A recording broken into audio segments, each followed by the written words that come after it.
Hey everyone, this is Alpaco and I wanted to talk about the new iPhone 13. Specifically, I wanted to talk about the new cameras and the new camera related features.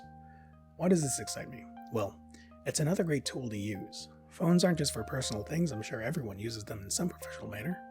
I work as a full stack marketing manager.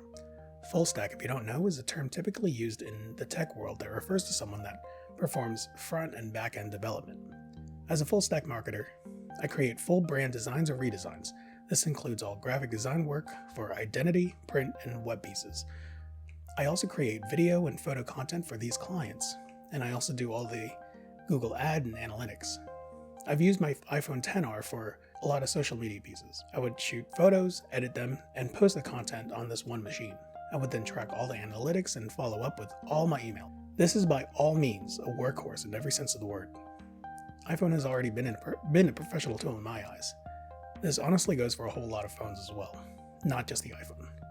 But this new iPhone does step the bar up a notch. The biggest feature on the iPhone 13 Pro is the introduction of ProRes Video. is ProRes Video. I never would have thought a phone would have internal ProRes. There is limitation though.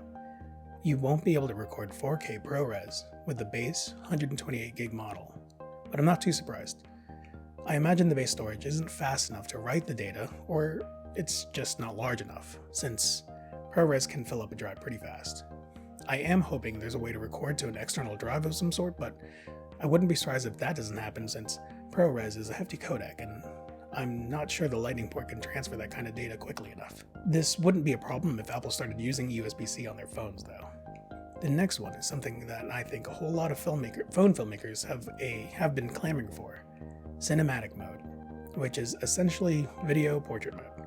This is quite clever as you can change the focus and the aperture after you finish recording. I'm impressed with how good it looks, but it does still look like it's shot on a phone to me. Video on phones look unnaturally sharp and jittery. No matter what you do, it still looks like it's shot on a phone, but that's okay, because don't forget, the story is the most important part, so regardless of what I think it looks like, this is something amateur filmmakers can have a lot of fun using, and this gives access of professional tools to a lot more people.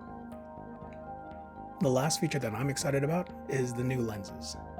The standard lens is now a f1.5, which is a little faster than last year's, but the ultrawide is now an f1.8 versus 2.2 compared to last year's models. The biggest change is the telephoto was updated to 77mm, which is very nice. The iPhone 12 Pro was a 52mm and the Pro Max was a 65mm, which aren't typical portrait focal lengths, but 77mm is closer. I do wish it was 85mm or longer, but this is a step in the right direction. The coolest thing now is that the Pro models on the wide-angle lens, the ultra-wide-angle lens, has a macro mode. This allows you to focus 2 centimeters away from the subject. This works in photo, video, and in slow-mo as well.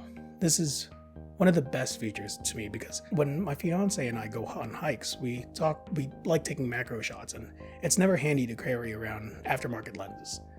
They're awesome, but sometimes you just don't feel like carrying anything extra. This is the reason why having these phones are so handy. Most of the time you just don't feel like lugging around anything. If you work using a camera almost every day, you just don't always feel like it. The main reason I went to a microfourthirds system is to carry less and carry lighter, but even that can't compare to simply carrying a phone. This brings up another point. Phones are so good that it single-handedly destroyed the lower end camera market for photos, especially in the point-and-shoot genre. Now, we're signaling a whole new generation of phones that will be able to record professional video at broadcast standards. Sure, I could tell it's shot on phone. You could probably tell it's shot on a phone, but that's not the case for a whole lot of people. What's this going to mean for micro four thirds cameras? What's this going to mean for most budget cameras under $1,500? If you think about it, for $1,000, you have a camera that has a fast ultra-wide lens, a fast standard lens, a portrait lens, a macro-capable lens, a camera that can record in ProRes, and a computer that can edit all of your footage. Am I worried that this could signal the end of micro four thirds? Absolutely not. No matter how good these phones are, higher end cameras will always be needed for higher end work. There is a lesson to be learned here though. This is mainly aimed at Micro Four Thirds manufacturers. They should take some of these features and utilize them for themselves. The biggest argument against Micro Four Thirds is not being able to blur out the background as much as full frame cameras. This is still such a silly concept to me, but people want what they want. The technology is obviously there. If Olympus and Panasonic could use a second smaller sensor to measure depth, then they can program their cameras to do the exact same thing. Replace that archaic autofocus assist lamp and place the sensor there. I imagine Panasonic can benefit the most from having a second sensor, since their cameras literally measures depth from defocus. I don't understand why they haven't done this already. Maybe it's coming in the new GH6. That would be wild.